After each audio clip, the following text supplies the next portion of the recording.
You are now listening to Our League podcast, made in London, distributed all over the world. Episode 79, Our League podcast. I'm on half of the duo Eds alongside my co-host, my brother, my brethren, Ethan, aka Bucket at Eth. But he's wearing a fit. Is it fitted or snapback? Fitted. It's a snapback. It's a little snapback. Yeah. Little snapback number. Bengals snapback. It's clean though. Even though that's the rivals, it's very clean. My boy is going through it with hay fever. How you doing, my boy? Yeah, I'm good. Yeah, like you said, the hay fever's really kicking in. We've had some nice sort of hot days in the UK recently, so it's nice when it's hot. But obviously, for hay fever sufferers, it's not the best. So yeah, I do need stronger medication. But yeah, I'm fine. I'm good. How about you? I'm all right, man. Like I said, second week at the new job is cool. Can't complain. Everyone's friendly. Easier commute. I like that I finish at normal times now. You know what I mean? So I can actually do stuff. Like if my friends say, "Yeah, let's go watch the football after," I can do that. If people want to play football after, I could do that. And do you know what I mean? Just back to normal, back to normal civilization. So yeah, it's great, man.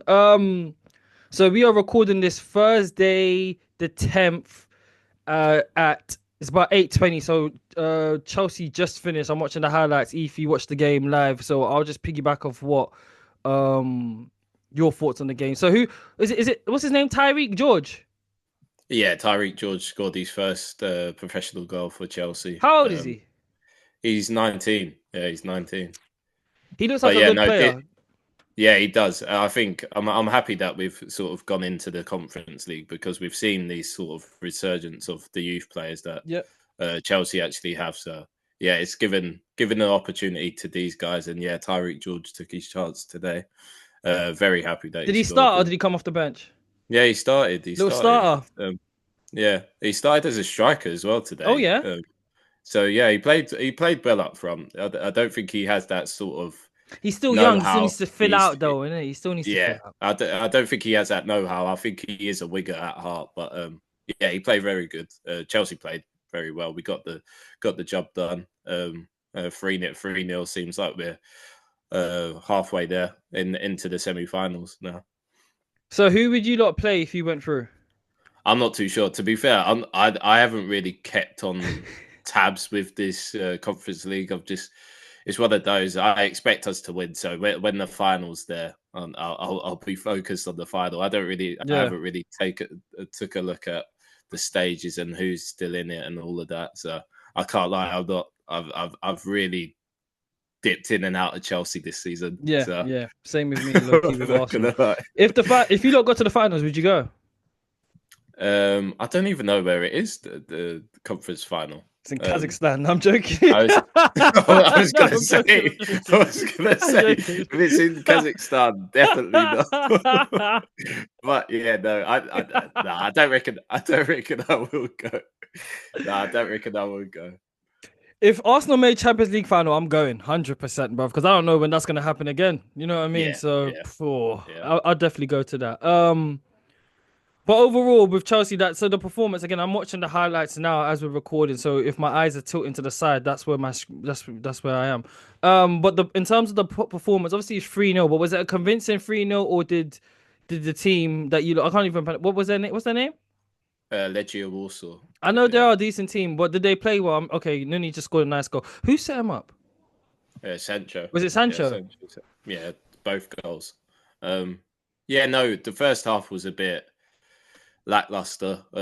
They needed to turn it up a little bit, and the second half was a bit more better. We saw the proper Chelsea come out and turn it. I think we even had the penalty that was saved. Then Nkunku had the penalty that was saved. He's just lacking confidence. I don't know whether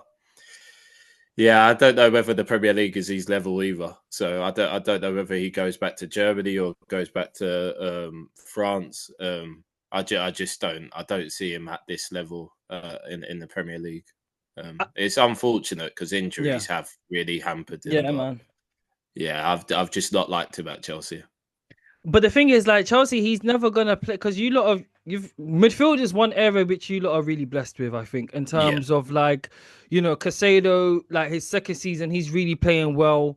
Enzo, has had somewhat of a resurgence of World Cup Enzo. Cole Palmer's obviously Cole Palmer had a dip, but still he has to be a starter in the team. Yeah.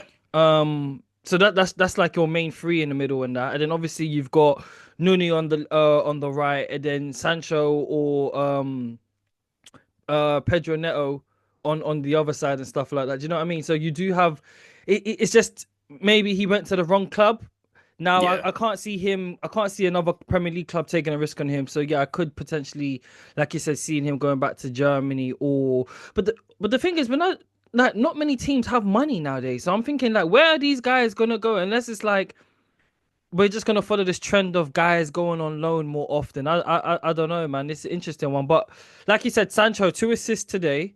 It is Europa League, but still, he has come a bit under some criticism. A lot of people are making fun out of Chelsea, saying that you're not gonna have to pay the 5 million because you're gonna opt out of buying him. Your thoughts on Sancho this season? Up and down, not really been consistent. Another guy, is the Premier League his league, or does he have to go back to Germany? He's got it. We see it every now and again, like today, where he shows you glimpses of what his potential is. Um, to be fair, where you say the up and down, I think that's Chelsea in a nutshell. I think that's not just him as a solo performance. I think Chelsea as a whole are up and down. We're so inconsistent.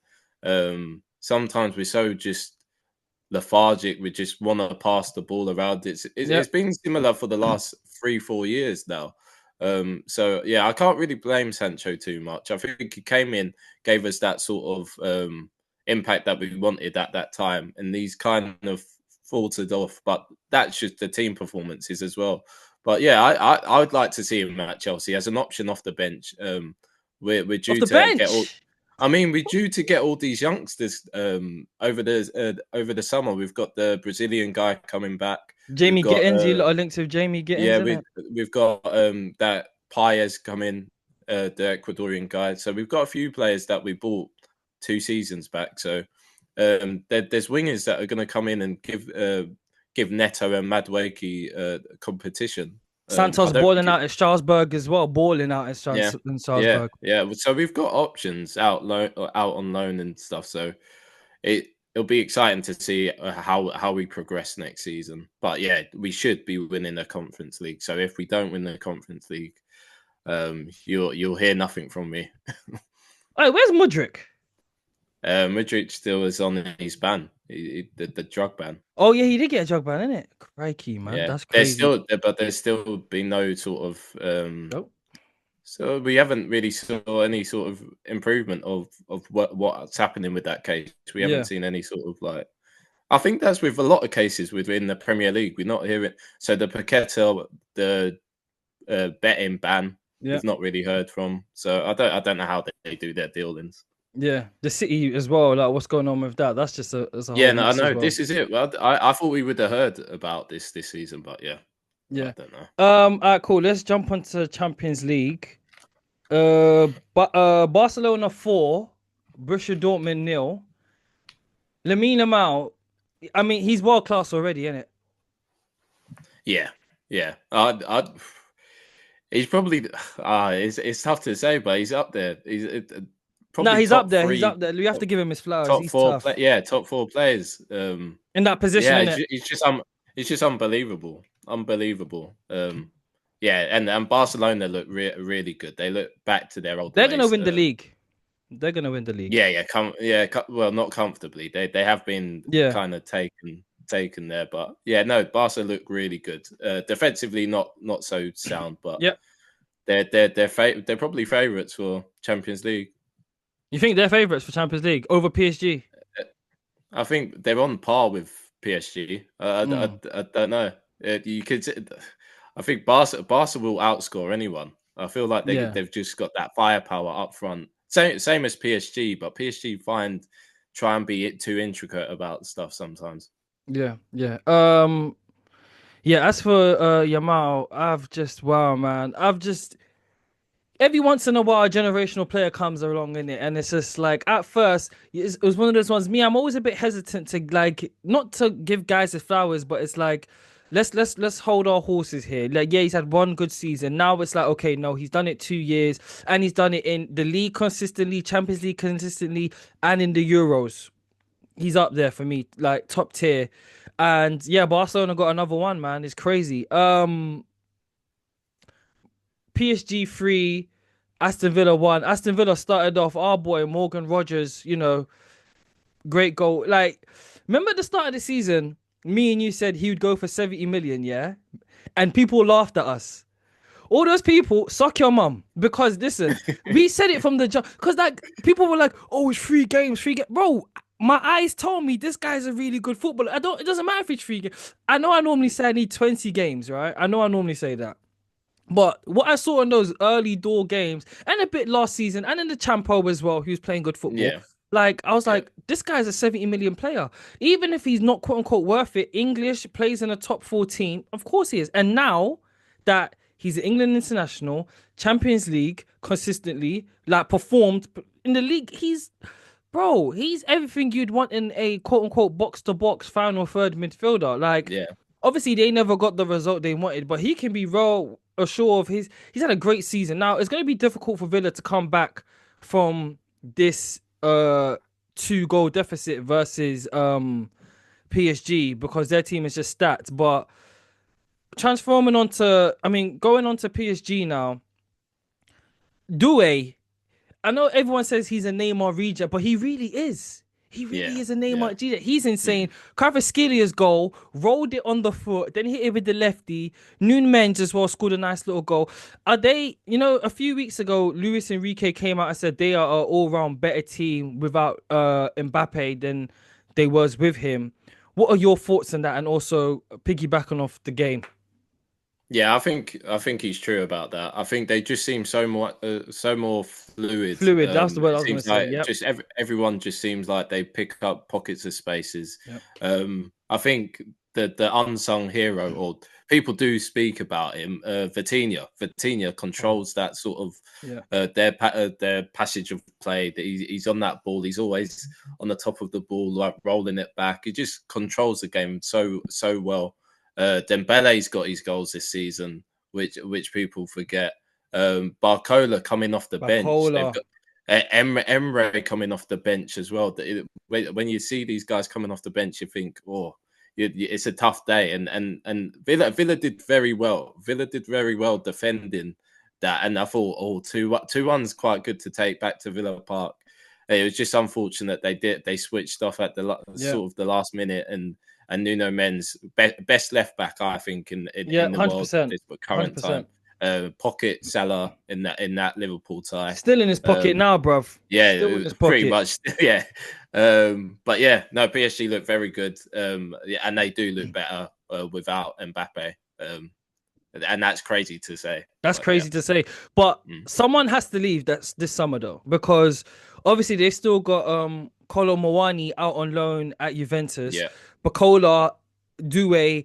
I mean, Doué can play centre midfield, but Barcola, Kvaratskhelia, and Doué all want to operate on the left. Dembele he's got the right. That's his position solidified. Yeah. But obviously they've got the Japanese or Korean, but I forgot his name. But he's good as well. I forgot about him. Yeah, Park something. Yeah, do you know what I mean? He's a good footballer as well. Someone's got to go. It's not going to be Doué because they just bought him. It's not going to be Kvaratskhelia. They just got him. So it's probably going to be Barcola unless he transitions into a forward. I don't know. But then they've also got is it Ramos? The Ramos Portuguese? On the bench, yeah. Bro, that's what we're seeing. We're seeing them operating without a striker. Insane. And it is crazy. It is insane. But like I would like them to be a bit more clinical with the Liverpool tie. They dominated. They dominated that game, but they didn't really have anything to show for it. I just be a little bit more clinical in these games in the Champions League and these further rounds. And they could be having their first Champions League.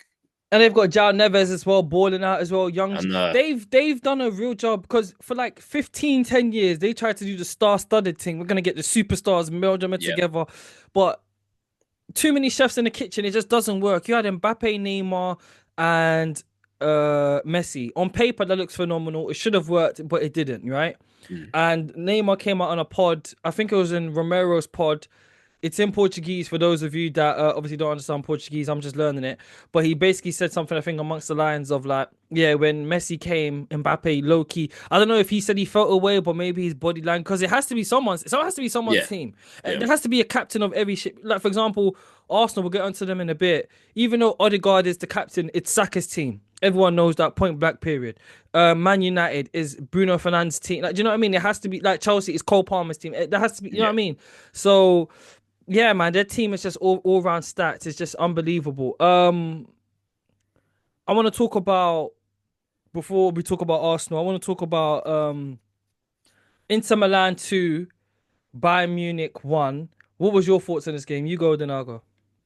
Bayern had chances in that game, and they'll be really cross that they didn't get a couple goals in that game. I think Kane had hit the post, didn't he? Yeah. But Inter clinical. This is what I'm saying. These Champions League away nights, if you take your chances, you probably end up winning Yeah. this tie, and Yeah. they look really set on winning this tie now. Lautaro Martinez with his goal was unbelievable. The Thuram little flick back and then the outside of the boot finish was brilliant. But yeah, counter attack again. That Fratesi gets his second goal. And yeah, it was a really, really good showing from Inter. I was very surprised to see 2-1. Yeah. But yeah, they showed well for it. But yeah, Bayern, hopefully they can turn up in the second leg. But yeah, it's just been so good this Champions League. So good, man. These first legs in the quarters, you don't really expect this, but it's bringing it back to the old days where we're getting proper games, ties, man. Yeah. Proper games, proper goals. Everyone's happy. In terms of Martinez and Thuram, yeah, that dynamic duo is insane because they're both same but similar, both athletic, both fast. But obviously, like Thuram can operate off the left a bit, also can play as the striker, and then Martinez is just like you got to think this guy comes off the bench for Argentina. He doesn't even start for Argentina. Like it's just, yeah, man. I like it. Like I like the fact that not all the ballers play in the Premier League. Like it's good to have players like scattered around Europe for that reason. All right, man. Let's talk about the game of the week. Right. Arsenal 3, Real Madrid 0. Now, obviously, Arsenal is my wife, Real Madrid is my mistress. Yeah, I love both teams. Yeah, but obviously, Arsenal is that's my main team. Right, that's my main team. Without there's no sugarcoating it. My buddy said to me, "What would you take, Ed?" I said, "You know what, bruv? I'll take a 1-0 to Madrid, or I'll even take a 1-1. Happy days. Go to the Bernabeu and let's just do a smashing grab." That's what I would have been so content with, right? But wow, I mean, Declan Rice. Obviously, we know he's good at striking the ball because he takes corners, innit? But everyone's gassed about the first free kick. I'm more gassed about. I mean, the second one. I'm more gassed about the first free kick because obviously they only put 3 in the wall. They didn't put 4 in the wall, right? Yeah. And to him to whip the whip, it went outside the pot. It was such a hard technique to do because he didn't do it over the top. He did it on the. It's just wow, man. It's so insane. Like, yeah, it's so crazy. Like, 100 M's is a bargain. It's really looking at it like a bargain that we paid for him. And I've given Arteta slack, and some of it I think like is warranted, but there's been times where like no, he actually is like a tactician. Like, do you know what I mean? Like, fair play to you. You got it right here. The second free kick by Declan Rice as well. Absolutely. 2 in one game is very greedy. Very, very greedy. The last Arsenal player to do that, I think, was Nicolas Pepe in the Europa League game. Obviously, Henry did it, but the first one got cancelled out. And then obviously Marino with a left kick, little pocket side to the to the far post. Absolutely insane. I was so surprised that Madrid were playing in a low block. I couldn't believe it. I thought, oh, these lot are actually scared of Arsenal. Wow. Like, and maybe that's part of me being naive or being starstruck because it's Real Madrid. But at the same time, they just need one counter-attack. And they've got horses in terms of Rodrigo, Mbappe, and Vinny that would... Because Mbappe could have had 2 goals that game. We were very lucky that he didn't score. But yeah, very surprised that Real Madrid are playing passive on a low block. I kind of think that's where they went wrong. They kind of showed Arsenal too much respect. But shout out to the king, Henry. He called it before the game. He said Arsenal's gonna have more of the ball here, and they have to believe, and they believed, and they won. Your thoughts on the game, buddy? Yeah, no, Arsenal dominated. It could have been more. Yeah, as you say, the two free kicks from Rice. We've spoke about Rice enough on this podcast. Yeah. Yeah, 100 mil is crazy to think. To think this guy can add to his game as well. The Yeah, and he goals, can the still add. goals Yeah, are. This is it. The goals are just. I think he's going to be a great for Arsenal. I think it was great for the Premier League as well. And yeah, to be fair, the sort of chances that were created by Real Madrid, they weren't created at all. It was Arsenal's mistake. So, Yeah. Like you said about the Mbappe chance, I think he's got to finish one of them. Yeah. The first chance where he's kind of opened up his body as well. He's opened up his body, and you think, oh, he's going to score here. Yeah. But yeah, no, they didn't score. You had a few off the line as well. Got a few chances off the line. Yeah. Yeah. No, probably Arsenal's best night in Europe by far. Because Would you say that? Yeah. Yeah, I can't really say any more that have been of that height. Really, I know you guys had that Henry in the Bernabeu. I would say the Henry and the Bernabeu that wasn't a clinic. That wasn't a clinical yeah. game. You're right. This game against Real Madrid was This is a statement win. This is a statement win. That's what I'm saying. So yeah, I think probably your best night in Europe. And you guys, if you get past Madrid, I'm still like a bit half. I'm like they could really turn it out at Bernabeu, but if you guys win this, I think you've got a real chance of winning it, man. Job not finished though, man. That's the thing. We need to go to the Bernabeu. Spanish fans are mad. Remember, that is a dome now. They can close the roof, so you got to think. They can fit 100,000 in there. So yeah, let's say it's going to be 95,000 Spanish fans. The dome is going to be encrypted, so the sound effect is going to echo. It's going to be like a dungeon. Oh my god, it's going to be very intimidating. I mean, yeah, we're winning 3-0, but if any team could come back and score 4 goals, it's them lot. It's them lot. And then you don't want to get to extra time as well. So we need to play a low block. And we just need to smash and grab, just get a little cheeky goal. I think this is a game where Raheem Sterling needs to come on. He needs to come on, maybe even start, to be honest with you. I mean, Nelly played good. Martinelli played good, but I feel like this is a game where maybe start Raheem Sterling on the left and then bring on Martinelli later on because I don't know who the right back is. It's Valverde. Valverde is going to be a bit tired. Even though he's an engine and I love him, he's going to be a bit tired. David Alaba looked frightened out of his... He looked like he's seen a ghost every time. Because even though Saka never scored, the free kicks was because of him. Yeah. And you got to remember, he's still coming back off injury. He's still not fully fit. So he's going to have another week to get his legs underneath him.